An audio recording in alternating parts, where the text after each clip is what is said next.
নমস্কাৰ এই মুহূৰ্তত আহি পৰিছে সন্ধিয়াৰ কেইবাটাও গুৰুত্বপূৰ্ণ খবৰ। আজি হৈছে 22 মে। এই মুহূৰ্তত লাখ লাখ মহিলা একাউণ্টত সোমাবলগীয়া আছে 10,000 কোটি টকা। মহিলাসকলে এতিয়া চেক কৰক আপোনাৰ একাউণ্টৰ টকাটো আপুনি পাইছে না নাই নিশ্চয় কমেণ্ট কৰি জনাই দিব। লাখ লাখ কৃষকৰ একাউণ্টত কেন্দ্ৰীয় চৰকাৰে প্ৰদান কৰিব PM কিষাণৰ 4,000 কোটি টকা। যিসকল মহিলাই এতিয়ালৈকে অৰুণোদয় পোৱা নাই নতুনকৈ অৰুণোদয় আঁচনিৰ বাবে কৰিব পাৰিব আবেদন। মুখ্যমন্ত্ৰী ডক্টৰ হিমন্ত বিশ্ব শৰ্মাই সকলোকে আবেদন কৰাৰ বাবে আহ্বান জনাইছে। ৰেচন কাৰ্ড থাকিলে আপোনাৰ বাবে এটা ভাল খবৰ। ৰেচন কাৰ্ড থাকিলে জনতাৰ বাবে কেইবাটাও নতুন নিয়ম সলনি হৈ পৰিছে। যিসকল ব্যক্তি এতিয়ালৈকে চৰকাৰী ঘৰ পোৱা নাই নতুনকৈ চৰকাৰী ঘৰৰ বাবে জিঅ' টেকিং প্ৰক্ৰিয়া আৰম্ভ হৈ আছে। যদি আপুনি এতিয়ালৈকে জিঅ' টেকিং কৰা নাই অতি শীঘ্ৰে কৰাই ৰাখক। লগতে কেইবাটাও ৰাজনৈতিক খবৰৰ লগতে অৰাজনৈতিক খবৰ যুগুত কৰা হৈছে আজিৰ দিনটোত। গোটেই অসম তথা ভাৰতৰ বিভিন্ন প্ৰান্তৰ পৰা যুগুত হোৱা হৈছে কেইবাটাও ডাঙৰ খবৰ। এনেবোৰ খবৰ নিতৌ পাই থাকিবলৈ চেনেলটি ছাবস্ক্ৰাইব কৰি ভিডিঅ'টো এটা লাইক কৰিবলৈ নাপাহৰিব। আজিৰ আমাৰ প্ৰথম খুবেই গুৰুত্বপূৰ্ণ খবৰ হৈছে অসমবাসীৰ বাবে এটা ডাঙৰ খবৰ। লাখ লাখ মহিলা একাউণ্টত সোমাইছে ধনৰাশি। প্ৰতিগৰাকী মহিলাৰ মুখত বিৰিঙিছে হাঁহি। ধন বিতৰণৰ প্ৰচেছিং অব্যাহত আছে। টকা সোমাবলৈ আৰম্ভ হৈ গ'ল ৰাজ্যৰ 27 লাখ মহিলাৰ একাউণ্টত। গছপুলি ৰোৱা 27 লাখ মহিলাৰ একাউণ্টত সোমাবলৈ আৰম্ভ হৈ গ'ল 10,000 কোটি টকা। আপোনাৰ একাউণ্টত 10,000 কোটি টকা সোমাইছে না নাই নিশ্চয় কমেণ্ট কৰি জনাই দিব। এতিয়াই পৰীক্ষা কৰক আপোনাৰ বেংক একাউণ্ট। 27 লাখ মহিলাৰ একাউণ্টত সোমাবলৈ আৰম্ভ হৈ গৈছে প্ৰথম কিস্তিৰ 10,000 কোটি টকা। প্ৰায় 26 লাখ মহিলাই লাভ কৰিছে উদ্যমিতা আঁচনিৰ ধনৰাশি। আপোনাৰ একাউণ্টত আপুনি 10,000 কোটি টকা পাইছে না নাই নিশ্চয় কমেণ্ট কৰি জনাই দিব। কোনে কোনে লাভ কৰিছে এই ধনৰাশি। লাখ লাখ মহিলা একাউণ্টত সোমাইছে ধন। এতিয়া চেক কৰক আপোনাৰ একাউণ্টত আপুনি টকা পাইছে না নাই। যদি আপুনি টকা পোৱা নাই নিশ্চয় কমেণ্ট কৰি জনাই দিব। লগতে কোনটো জিলাৰ পৰা ভিডিঅ'টো চাই আছে সেয়া আপুনি জনাবলৈ নাপাহৰিব। অসমৰ মুখ্যমন্ত্ৰী ডক্টৰ হিমন্ত বিশ্ব শৰ্মাই দৰিদ্ৰ মহিলাৰ বাবে এটা ভাল সিদ্ধান্ত গ্ৰহণ কৰিছে। লগতে মহিলা গোটৰ একাউণ্টত অতি শীঘ্ৰে আকৌ প্ৰদান কৰিব মোবাইল কিনিবলৈ টকা। আৰু অতি শীঘ্ৰে মুখ্যমন্ত্ৰী ডক্টৰ হিমন্ত বিশ্ব শৰ্মাই গোটৰ মহিলাৰ একাউণ্টত যদি আপুনি টকাটো পোৱা নাই আপডেট কৰি ৰাখক। কিয়নো অতি শীঘ্ৰে আপোনাৰ একাউণ্টত এই টকা সোমাবলৈ গৈ আছে। প্ৰচেছিং প্ৰক্ৰিয়া আৰম্ভ হৈ গৈছে। এতিয়া আপোনাৰ একাউণ্টত পোনপটীয়াকৈ টকাটো একাউণ্টত সোমাবলৈ আৰম্ভ হৈ যাব। যিকোনো মুহূৰ্তত আপোনাৰ একাউণ্টত সোমাব পাৰে এই টকা। তাৰপিছত অসমবাসীৰ ৰাজুক জনাইছো আমাৰ পৰৱৰ্তী খুবেই গুৰুত্বপূৰ্ণ খবৰ। লগতে ডাঙৰ খবৰ ৰেচন কাৰ্ডৰ হিতাধিকাৰীৰ বাবে ডাঙৰ খবৰ আহি পৰিছে। শীঘ্ৰে কৰি লওক এটা বিশেষ কাম। অনতা বঞ্চিত হ'ব পাৰে আপোনাৰ বিনামূলীয়া ৰেচনৰ পৰা। যদি আপোনাৰ ৰেচন কাৰ্ড আছে তেনে ক্ষেত্ৰত আপোনাৰ বাবে এটা ভাল খবৰ। আৰু যদি আপোনাৰ ৰেচন কাৰ্ড নাই আপুনি নতুনকৈ কৰিব পাৰিব আবেদন। অনতা বঞ্চিত হ'ব পাৰে লাখ লাখ লোকৰ বিনামূলীয়া ৰেচনৰ পৰা। কৰ্তন হ'ব পাৰে অৰুণোদয় আঁচনি। কোটি কোটি ৰেচন কাৰ্ডৰ হিতাধিকাৰীক লৈ কেন্দ্ৰীয় চৰকাৰে কেইবাটাও গুৰুত্বপূৰ্ণ নিৰ্দেশনা জাৰি কৰিছে। ই কৈছে নকৰিলে বঞ্চিত হ'ব বিনামূলীয়া ৰেচন লাভৰ পৰা। ঘৰতে বহি এতিয়া কৰি লওক ৰেচন কাৰ্ডৰ ইকেৱাইচি। প্ৰথমতে ডাউনলোড কৰক মেৰা ইকেৱাইচি এপ। আৰু দ্বিতীয়তে এপত গৈ বাছনি কৰক ৰাজ্যৰ নাম। তৃতীয়তে ইকেৱাইচি ফৰ ৰেচন কাৰ্ডত আপুনি ক্লিক কৰক। ৰেচন কাৰ্ড নম্বৰ আৰু আধাৰ নম্বৰ অন্তৰ্ভুক্ত কৰক। OTP অহাৰ পিছতে আপোনাৰ সকলো পৰিচয় পত্ৰ সন্নিৱিষ্ট হ'ব। পৰিয়ালৰ প্ৰতিগৰাকী সদস্যই লাভ কৰিব বিনামূলীয়াকৈ ৰেচন। নাম নথকা সদস্যৰ নাম অন্তৰ্ভুক্ত কৰিব পাৰিব ৰেচন কাৰ্ডত।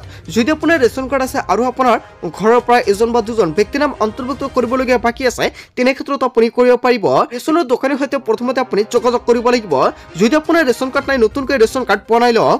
যিসকল ব্যক্তিৰ ৰেচন কাৰ্ড আছে সেইসকল ব্যক্তিৰ বাবে এটা ভাল খবৰ। কিয়নো অহা মাহৰ পৰা চৰকাৰে বিতৰণ কৰিব 3 মাহৰ ৰেচন একেলগতে। ৰেচন কাৰ্ড থাকিলে 3 মাহৰ চাউল আপুনি একেলগতে লাভ কৰিব। কেৱল ইয়াৰ নহয় ৰেচন কাৰ্ড থাকিলে জনতাই লাভ কৰিব নতুনকৈ অৰুণোদয়ৰ সুবিধা। কিয়নো চৰকাৰে নতুনকৈ অৰুণোদয় 3.0 প্ৰপত্ৰ বিতৰণ কৰি আছে। যদি কোনোৱে পোৱা নাই এতিয়া আপুনি যোগাযোগ কৰক আপোনাৰ পঞ্চায়তৰ সৈতে। তাৰপিছত অসমবাসী ৰাজুক জনাইছো আমাৰ পৰৱৰ্তী খুবেই গুৰুত্বপূৰ্ণ খবৰ। লগতে ডাঙৰ খবৰ আধাৰ কাৰ্ডৰ গৰাকীয়ে লাভ কৰিব 50,000 টকা পৰ্যন্ত ঋণৰ সুবিধা। আপোনাৰ আধাৰ কাৰ্ড আছে নেকি জানি লওক। ক'ত আপুনি কিদৰে কৰিব আবেদন। 21ৰ পৰা 60 বছৰৰ ভিতৰৰ লোকসকলে কৰিব পাৰিব আবেদন। আবেদনৰ বাবে চিভিল স্ক'ৰ হ'ব লাগিব 750ৰ ওপৰত। মাহিলী ন্যূনতম 15,000 টকাৰ দৰমহা লাভ কৰা সকলে লাভ কৰিব এই ঋণৰ সুবিধা। আধাৰ সৈতে সংযুক্ত হৈ থাকিব লাগিব আপোনাৰ ফোন নম্বৰ। আইনীভাৱে দেউলীয়া লোকে লাভ নকৰে এই ঋণৰ সুবিধা। ঋণৰ বাবদ আপুনি পৰিশোধ কৰিব লাগিব 10.50ৰ পৰা 14% সুদ। ঋণ আবেদনৰ বাবে খুলি লওক আপোনাৰ আধাৰৰ সৈতে সংযুক্ত বেংকৰ ৱেবছাইট। আৰু পাৰ্চনেল লোন শিতানত দেখিবলৈ পাব আধাৰ কাৰ্ড লোনৰ এটা অপশ্যন।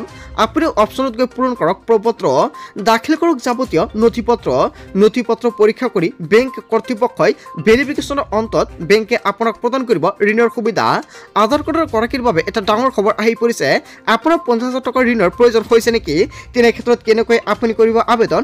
যদি আপুনি নাজানে নিশ্চয় কমেণ্ট কৰি জনাই দিয়ক। আপোনালোকক সম্পূৰ্ণ নকৈ নিশ্চয় এপ্লাই প্ৰচেছ দেখুৱাই দিয়া হ'ব লগতে এতিয়া আপুনি যোগাযোগ কৰক আপোনাৰ বেংকৰ সৈতে বেংকৰ পৰাও আপোনালোকক সহায় কৰা হ'ব তাৰ পিছত অসমবাসী ৰাজুক জনাইছো আমাৰ পৰৱৰ্তী খুবেই গুৰুত্বপূৰ্ণ খবৰ লগতে ডাঙৰ খবৰ প্ৰধানমন্ত্ৰী সূৰ্য ঘৰ আঁচনিৰ বাবে আপুনি আবেদন কৰিছে নেকি যদি আপুনি কৰা নাই সকলোকে আবেদন কৰাৰ বাবে আহ্বান জনাইছে অসমৰ মুখ্যমন্ত্ৰী ডক্টৰ হিমন্ত বিশ্ব শৰ্মাই 20,000 টকাতে 3 কিলোৱাট ছলাৰ পেনেল লাভ কৰিব আপুনি চৰকাৰে 1.5 লাখ টকাৰ ৰাজসাহায্য প্ৰদান কৰিব 85% পৰ্যন্ত কমিব আপোনাৰ বিদ্যুৎ বিল বহু লোকৰ 15 টকা পৰ্যন্ত আহিছে বিদ্যুতৰ বিল জানি লওক কিদৰে কৰিব আপুনি আবেদনৰ বাবে pmay.surjaghar.gov.in ৱেবছাইটত যাব লাগিব ইয়াৰ পিছতে কৰিব লাগিব কেইবাটাও বিশেষ কাম প্ৰধানমন্ত্ৰী সূৰ্য ঘৰ আঁচনিৰ বাবে আপুনি যদি এতিয়ালৈকে আবেদন কৰা নাই অতি শীঘ্ৰে আবেদন কৰক যিসকলে আবেদন কৰিছে সেইসকল ব্যক্তিয়ে ছলাৰ পেনেল লাভ কৰিছে যদি কোনো এতিয়ালৈকে ছলাৰ পেনেল লাভ কৰা নাই নিশ্চয় কমেণ্ট কৰি জনাই দিব আপোনালোকক সম্পূৰ্ণকৈ সহায় কৰা হ'ব আপুনি কেনেকৈ আবেদন কৰিব